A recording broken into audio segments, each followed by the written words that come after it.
We are encouraging every family to come on board and plant 200 cocoa seedlings so that that could help them to sustain the kids that will be going to school now, so that that will bring direct cash into the pockets of the growers so that they can help them to pay for school fees and uniforms and food for the children. Talasea District Development Authority Chief Executive Officer Melchior Babo acknowledged the leadership of Mr. Kumai and committed to working to improving the lives of the people of Talasea under Kumai's leadership. All the other sectors, we have not forgotten them too, because it is already in our plan, and we have done a lot to all these sectors, making it fair to other sectors as well, apart from our priority as education. The 7 key priority areas outlined in the 5-year development plan that guide its development initiatives and resources allocation includes capacity building, infrastructure development, healthcare services, education and vocational training, upgrading law and justice facilities capacities, and promote land development. Freddie Mo, TVWAN News. This is TVWAN News. We'll be back with the day's other stories after the break. Stay with us.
A true champion is measured by their courage, their determination, and their passion to never give up and to always keep trying. With a delicious Milo in milk taste and added nutrients, Milo in milk is a great way to fuel our little champions with nourishing energy every day. Because true champions give it their all. Milo, PNG and Mia. Find PNG made. Open bets.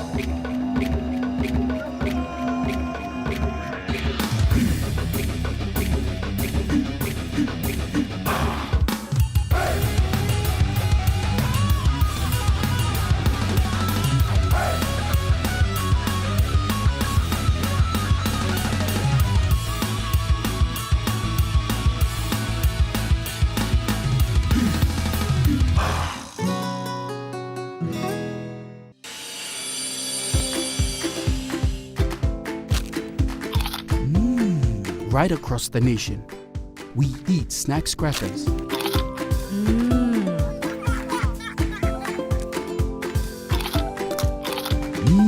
Emi trupla. All get a young planalapun, only like him snacks crackers. Only make him here, no PNG, one-time lay biscuit company. It's crunchy and tasty. It's irresistible.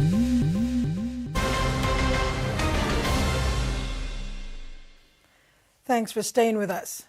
Minister for Higher Education, Research, Science and Technology, Kinoka Feo, officially opened the Digital Library at the Western Pacific University recently.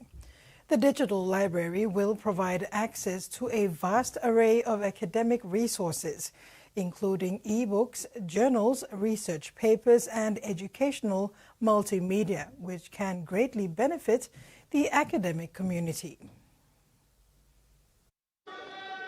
Western Pacific University in Yalibupangia District of Southern Islands Province will be the first universities in the country to have a digital library. Minister for Higher Education, Research, Science and Technology Kinoka Fair opened the library over the weekend during the institution's first graduation. The opening marks an important step in enhancing access to educational resources and technology for students and researchers. And so we thank our partners, the Chinese government, the Australian government. Australia continues to be our major supporter in terms of higher education, infrastructure, and everything else. So any students that graduate from here can work anywhere else in the world. And so thank you. Again, thank you for this specific building. I think as far as I'm concerned, this is the first e-library with no books in PNG. It's not one of the best or one of the first in the world as well. Thank you. Digital libraries can provide access to a vast array of academic resources, including e-books, journals, research papers, and educational multimedia, which can greatly benefit the academic community. This initiative could also support the country's broader goals of improving educational outcomes, fostering research, and promoting innovation.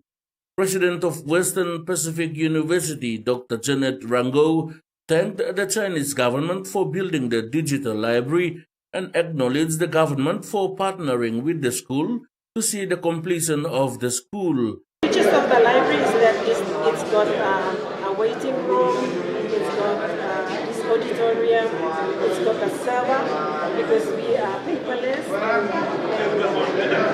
the management system of the library and the university as a whole will be stored in a multi-server room. It has reading spaces, quiet spaces for study spaces, and also one part of the library we will use to turn it into entrepreneurship and innovation. The digital library was built at a cost of 16 million kina under the Chinese government grant. The opening was witnessed by former Prime Minister and member for Yalibu Pangia, Peter O'Neill, Provincial MP for Southern Islands, William Powie, and other provincial leaders and families of the graduates. Freddie Moe, TVWAN News. Provincial member for Southern Highlands Province William Powie has called on the government to support the Western Pacific University in Southern Highlands for better education of future generations. Powie made this call during the first graduation ceremony of the Western Pacific University in Yalibu Pangia, Southern Highlands Province recently. Provincial member for Southern Islands Province William Powie has appealed for support from the government to the newly established Western Pacific University in the province. He emphasized the critical need for unity among political leaders, urging them to set aside their differences for the sake of enhancing educational opportunities for future generations. At the university's recent graduation, Powie highlighted the significance of the university as a local institution that can provide quality education and empower students in the Southern Islands and the country. He stressed that investing in education is essential for building a skilled workforce and fostering sustainable development in the area. In the next 10 years, 15 years, 20 years, this institution is the game-changer institution for this country, fulfilling some of the great prophetic statements of the late fathers of this country, and I believe in it. Powie called upon the government to recognize the important role that Western Pacific University plays in the community and to provide the necessary resources for its growth and sustainability. He believes that a collaborative approach to education, free from political rivalry, will ultimately benefit all stakeholders and help nurture the leaders of tomorrow. Western Pacific University is an important institution that will bring change and transformation of our villages, communities, districts in Southern Highlands, in the provinces throughout Papua New Guinea and Papua New Guinea as a whole. Meantime, former Prime Minister and MP for Yalibu Pangia, Peter O'Neill, also made the same call to the government, highlighting the university's role in empowering local students and contributing to the socio-economic development of the country. I appeal to the government, I appeal to our leaders.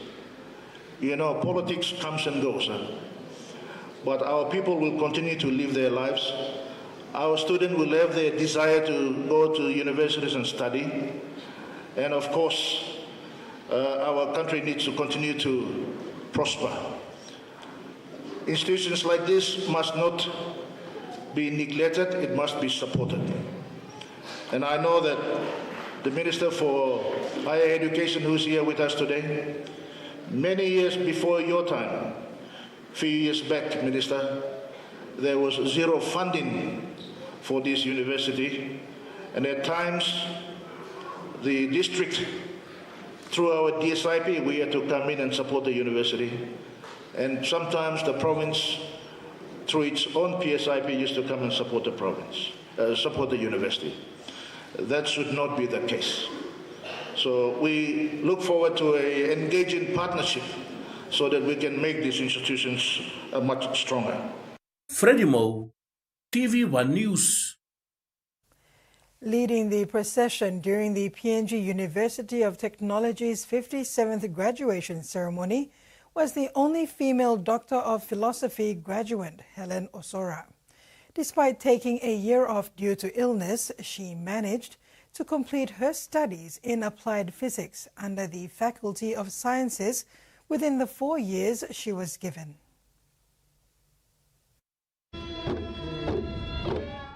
For the first time ever, the PNG University of Technology hosted its graduation ceremony outside its main Taraka campus in Lae, Morobe Province. Under clear skies on Friday, April 11th, graduates in their flowing academic regalia lined up in their respective schools in anticipation of the procession into the Sir Ignatius Kilage Stadium's indoor complex. Leading the charge was 49-year-old Kainantu woman Helen Osora, the only female Doctor of Philosophy graduate in applied physics. She is one of the 54 candidates graduating from the Faculty of Postgraduate Studies, Research and Innovation. 3 PhDs, 11 postgraduate certificate in student-centered teaching, and 40 masters from various disciplines. Her determination to accomplish that milestone saw her complete her studies within the given 4-year time frame, despite taking 1 year off due to severe illness. Her thesis was on synthesis and electrochemical investigations of some metal oxide-based reduced graphene oxide nanocomposite for supercapacitor electrode applications. So I did my study on battery energy storage, but more specific on batteries. Osora's research looked into incorporating graphene oxide with transition metal oxides to work out the energy density. Energy density is the amount of energy that can be stored in a battery, taking into consideration its size or weight. I did a hybrid type because we have capacitors which store energy, and we also have batteries.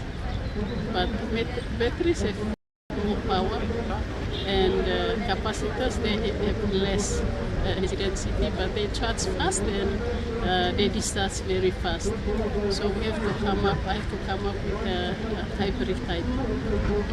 I combine the features of the capacitors and the batteries so that it will take a short time to charge a car battery. For example, Tesla is currently using the charging stations. I have to come up with the super capacitor. That's the name given to the hybrid type.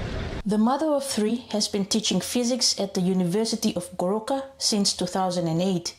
She had completed her master's in applied physics, returned to UOG and worked there for 5 years, then went back to PNG UOT to complete her PhD under UOG sponsorship. I've developed courses for physics courses for University of Goroka. I think that's the most certified thing that I can immigrate to my country. What year is that? That's within the 2008 to 2000, I can say 19. In between that, I was able to produce several courses for the university. So currently, the students are taking my physics courses.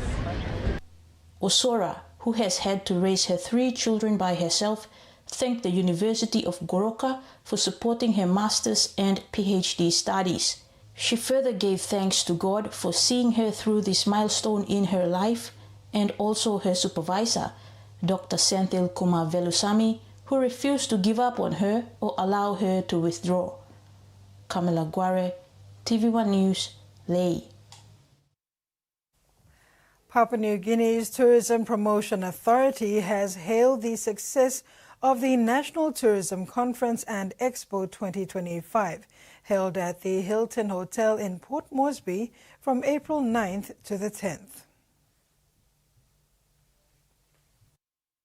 Tourism Promotion Authority CEO Eric Mossman Uvovo praised the tourism industry, government leaders, corporate sponsors, and community members for uniting under the theme Honoring Our Past, Transforming Our Future. The event marked 50 years of PNG tourism and drew over 300 participants for 2 days of discussions on post-COVID recovery, sustainability, SME growth, and destination marketing. A highlight was the Lifetime Achievement Awards honoring pioneers Sir Peter Bata, Max Benjamin, and Bob Bates. Uvovo acknowledged their enduring legacy and the strength they brought to PNG's tourism foundations. Major sponsors included MRDC and subsidiaries as Platinum, Octady Mining Limited and ExxonMobil PNG as Gold, and China CSCEC, Steel PNG and Department of National Planning and Monitoring Bronze. Uvovo said the conference outcomes will pave the way for future milestones like Expo Osaka 2025 and PNG China Tourism Year 2026, with renewed focus on standards, investment and digital strategies. TPA vision for the next 50 years. Looking forward, PNG TPA has a clear and ambitious vision for tourism industry in PNG over the next 5 years. The vision is built on 3 strategic pillars: standards, strategy, and regulatory reforms. This vision is not just aspiration, it is actionable. Every campaign will reflect our commitment to sustainability, not just environmental, but also economic and social.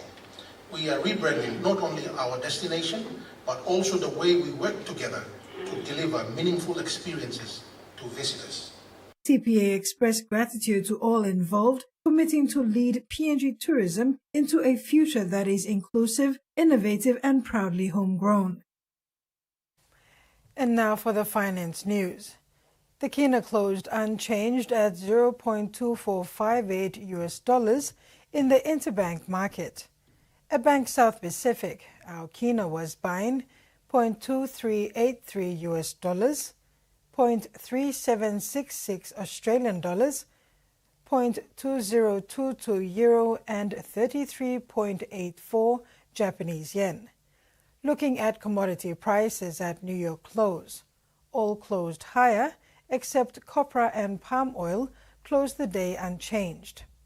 And on the stock market, the Dow Jones closed higher, ASX closed higher, and all ordinaries closed higher.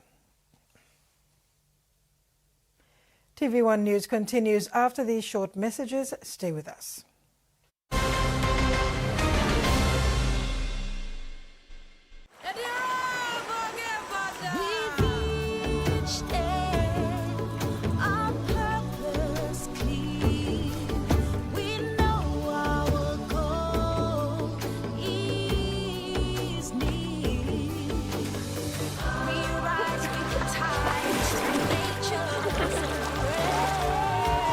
We've been green friends.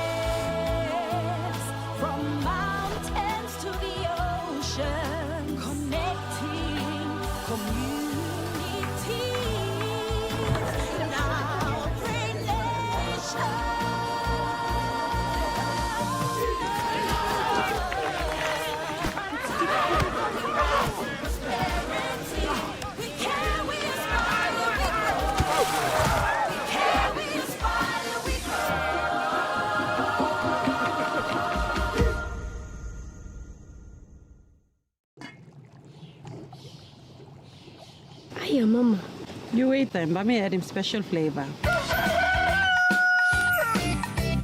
Put in more flavor, put in more taste. Magic kakaru, get up and big smile on face. Time for Kim chicken, a great kumutu. Sip, sip, the moo, yes, magic on you. Magic, the taste PNG loves.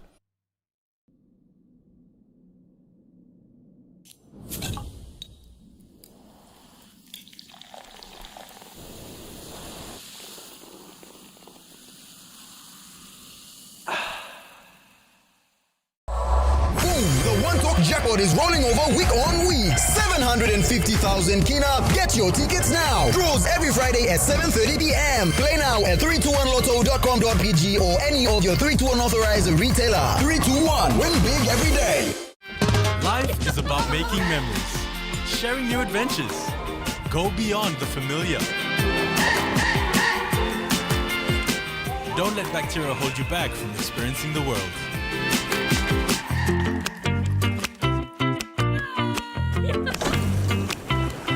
Protex uses natural antibacterial protection with flaxseed oil and eliminates 99.9% of bacteria. Free yourself. Go beyond with Protex.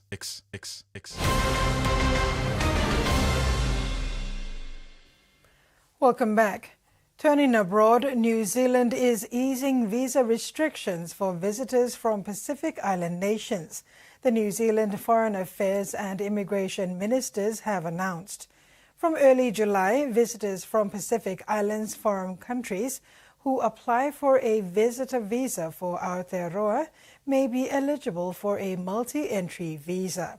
This would allow them to visit New Zealand as many times as they want for 24 months.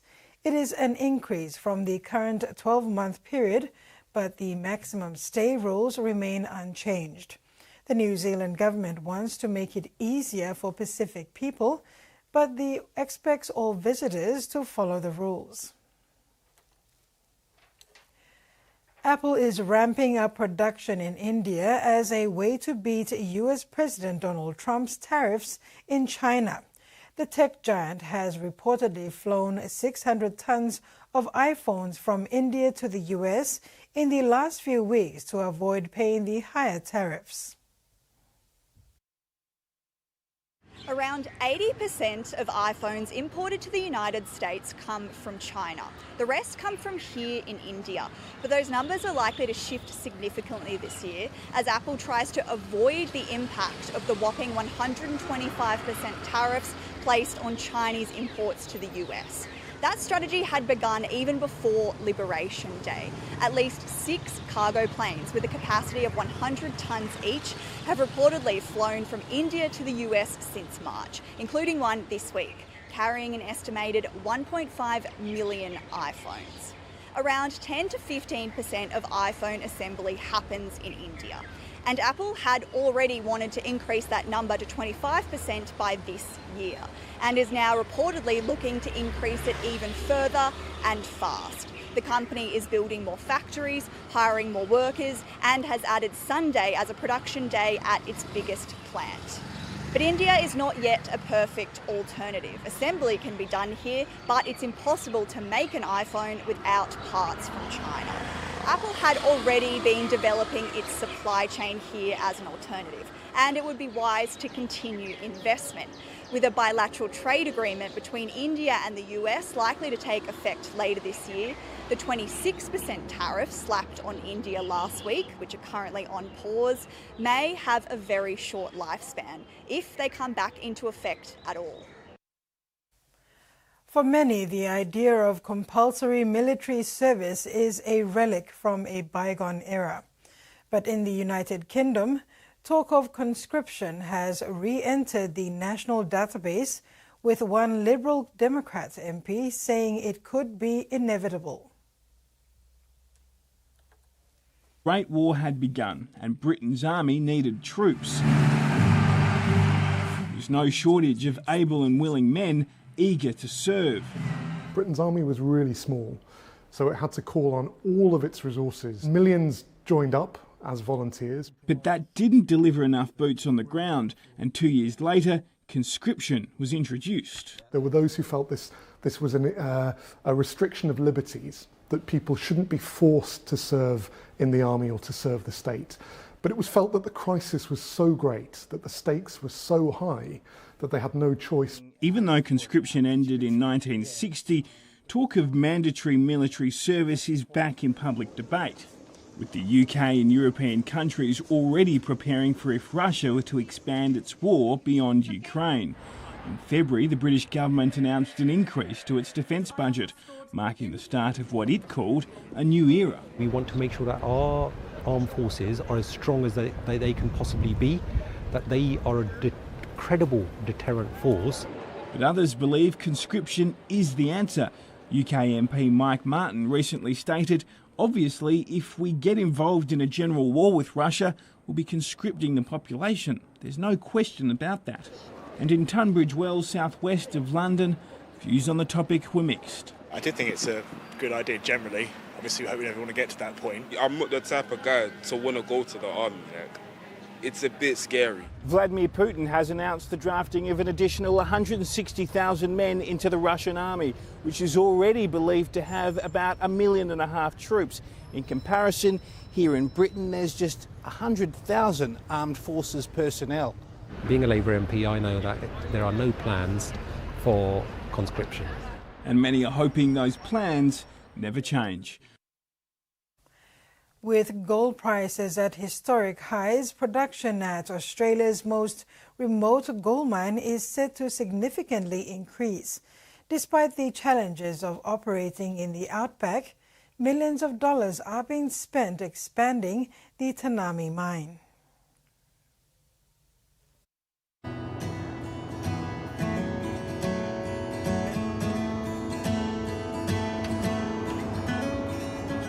This is the Tanami gold mine, about 550 kilometres northwest of Alice Springs. Each year, it produces around 400,000 ounces, or more than 11,000 kilograms, of gold. But production is set to dramatically increase with the construction of a new hoist to pull up ore from underground. This shaft is designed to produce 3.8 million tonnes a year. At the moment, the mine, with its truck haulage system, produces 2.7 million tonnes a year, so we're going to gain an extra 1 million tonnes a year. That's significantly reduced operating costs to new mining. Over the top of that. Grant Brinkman is responsible for the mine's expansion. His employer, global gold miner Newmont Corporation, is increasing production because gold is hot right now. Prices have been climbing over the past year and sit at or near record highs. The expansion includes the development of a mechanised underground crushing system, so up to 28 tonnes of crushed ore per skip can be hoisted to the surface using the shaft. The new haulage system will save a lot of time.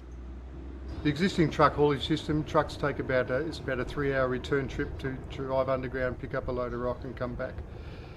This shaft system behind me, you'll see it can hoist the equivalent amount of rock in the space of about 2.5 minutes. The roads underground here are quite dark. There's lots of sharp corners and they're not very wide, so there's lots of congestion on the road. So when that shaft is finished, it's going to be more efficient and safe for those people working here. Bird watching is a hobby soaring in popularity worldwide, and research has found the practice is benefiting human health. In a remote coastal town in Victoria, it is not just keeping its residents active, but also helping birdlife conservation efforts. Excitement of spotting a vibrant azure kingfisher, to tracking down an endangered glossy black cockatoo. Birdwatching, or twitching, is keeping people in this remote community active, and its health benefits are visible. The impact that birdwatching has on mental health and on people who are able to connect with nature is very clear, and it's very positive. Particularly as a GP working with this population out in Malakuta, you can really see the difference. Boat captain and avid birdwatcher Dale Winwood says he's seen the well-being benefits firsthand. It's good for the mind, it's good for the soul. If you wander off in the bush and go bird watching, it's just good for you. You're out and about and you're moving around. While studies have identified mental health benefits of bird watching, recording bird data as a citizen scientist is also helping research and conservation efforts. For volunteers like Martin Butterfield, it's about the real change citizen scientists make. We basically provide raw material for evidence-based decision-making. It's an essential contribution to birdlife conservation that's spreading its wings across Australia. It's such a huge area that without the volunteers taking part, the citizen scientists taking part, they wouldn't get access to the data for remote areas like this. From birdsong reducing stress to observations aimed at protecting birdlife, the human-nature relationship is a true win-win situation. The connection between the positive mental health outcomes and the actual participation in citizen science have a really great impact on conservation, because it shows that you as a single person can actually have a role in helping conservation. A glimpse into the benefits of twitching on offer for anyone willing to give it a go. And that ends the news segment. Sports is next. Stay tuned.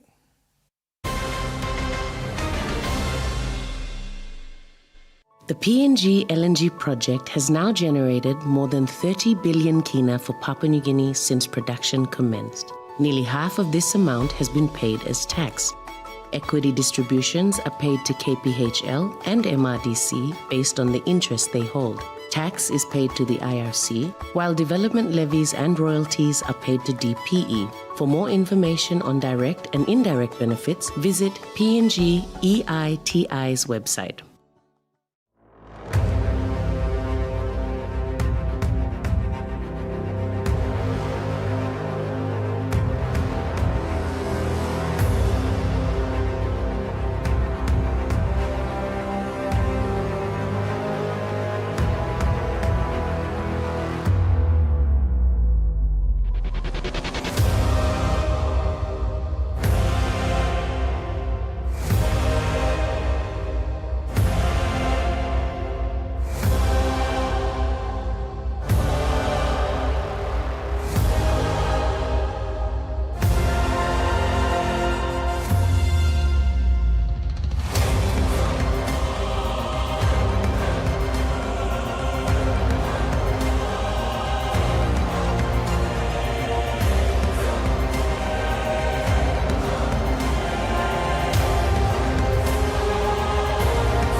Meet the bank for everyone, everywhere. As People's Microbank, we were proud to be a bank for the people. Now as National Banking Corporation, we are bringing modern banking to all in Papua New Guinea. With more branches and our friendly staff ready to assist you in more places, we are making money matters simple and fair. So wherever you are, however you say it, say hello Better Banking. Learn more at nbcpng.com.pg.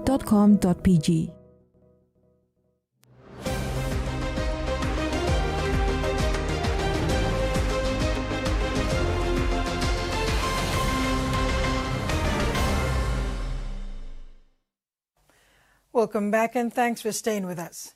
The PNG Hunters came off a strong performance against the Ipswich Jets, falling to defeat 22 points to 20 in round 6 of the Host Plus Cup competition at the Ipswich Reserve Sports Field yesterday.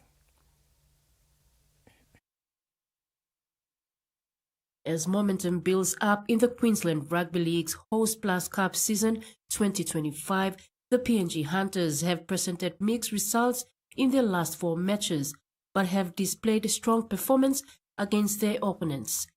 In round 6 match yesterday, an away game is always a challenge for the PNG boys, who faced off a formidable Ipswich Jets side. Hunters coach Paul Aiton lined up a strong 13 men, with the Hunters going into the match at a slow pace. The Jets registered the first try in the first minute of the opener through Jonathan Rubin. Hunters regrouped to touch down a try through Clint Lama in the 15th minute, with a successful conversion by Jamie Mavoko. With tough defense and skillful play, Jets replied with 2 more tries to take the score to 14 points to 6 at halftime. Despite not getting the win, the Hunters showed a lot of courage in the second half, putting up a competitive play. However, Jets had the upper hand on home soil to take the lead as the match progressed.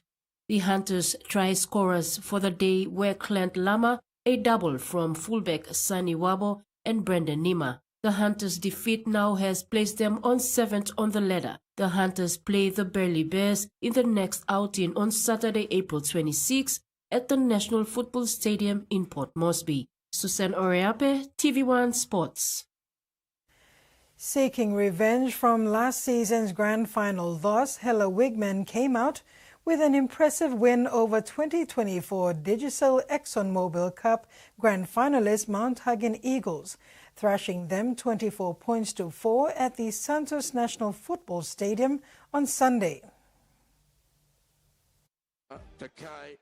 The Mount Hagen Eagles entered the match with confidence under the guidance of a new coach, but failed to capitalize on their early momentum, resulting in multiple handling errors that the Wigmen took advantage of. Wigman's Little General Solomon Pokare and his new halfback partner Lotte Kuman orchestrated the game. Kuman, who was later named man of the match, showcased his skills by consistently maneuvering the larger Eagles' defense. A key moment in the first 10 minutes saw new recruit Francis Takai initiate a play that allowed Manu Kame to score, putting the Wigmen ahead 6 points to 0. Despite possessing a stronger forward pack, the Eagles struggled with discipline, repeatedly losing possession during critical attacks deep into Wigman's territory, which only added to frustration. In the second half, the Wigmen continued to dominate, scoring 3 additional through halfback Kaupa Sipa, Captain Pokare, and dynamic hooker Woods Kawage, effectively sealing their victory. Susan Oreape, TV1 Sports. And that's all for sports. Well, it's been quite an unpredictable day weather-wise here in the nation's capital, with the rain catching many people off guard. So for those of you traveling either on foot or in a vehicle, please do take care. Wet roads and poor visibility can cause risk. Now for the weather forecast for the main centers.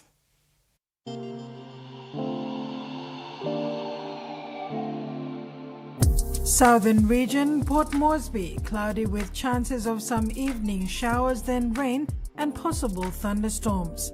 Mumase, Ley, mostly cloudy with few rain showers and possible thunderstorms in the afternoon, then towards the evening.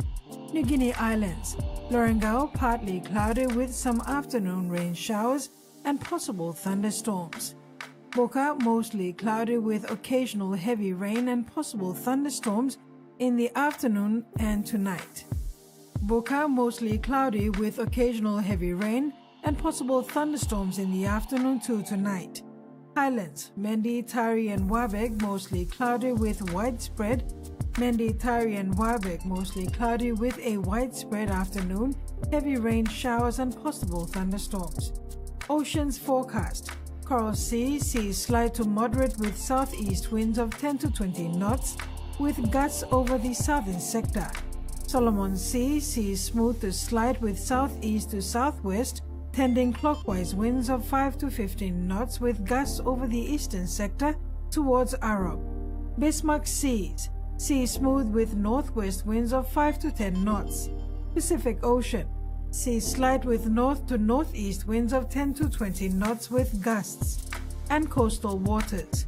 Waters of southern PNG and Indonesian border to Daru, Iwai Island, Kerma-Yul Island, Hood Point, Samurai Island to Cape Vogel and all Milne Bay Islands. Seas 0.5 to 1.3 meters. And that ends another edition of TV1 News. Do take care out there. Pleasant viewing. Good night.